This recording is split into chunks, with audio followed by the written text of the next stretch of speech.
the granola issue. Okay, so be mindful that some foods are higher in calories than you actually think. For example, I mentioned granola. Granola can be dangerous. In the UK, on the back of most cereal boxes and granola packets, they state one serving is around 30 to 40 grams. The same applies to the granola that I eat.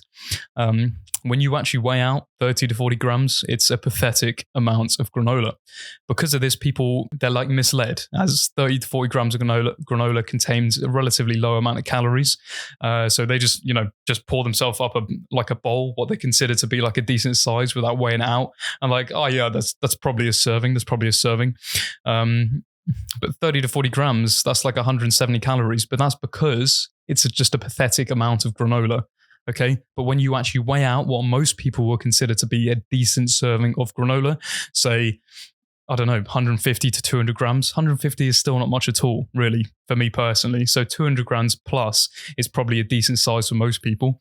Okay. So 200 grams of that granola that I eat is 852 calories, which, it's just a completely different ballpark. Okay.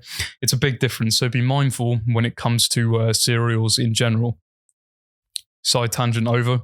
Granola rant over, just thought it was worth mentioning. When you come to track your calories, you'll learn that a lot of foods are a lot higher in calories than you thought. For example, I had a pasta sauce last night. It was like an arrabbiata one.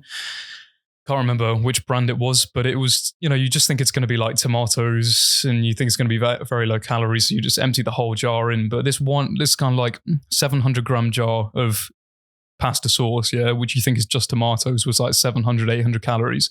Like it was crazy, just because they have a lot of oil in these jars, these like pre-made pasta sauce jars. So, keep your wits about you. Be careful, because you never know, that pasta sauce or that healthy granola just might come back to bite you. Thank you very much for viewing this clip. I do hope it has aided in your journey to achieve optimum living. If you have enjoyed it, please go check out the full-length podcast episode. The link will be in the description below, or you can click right there. Goodbye.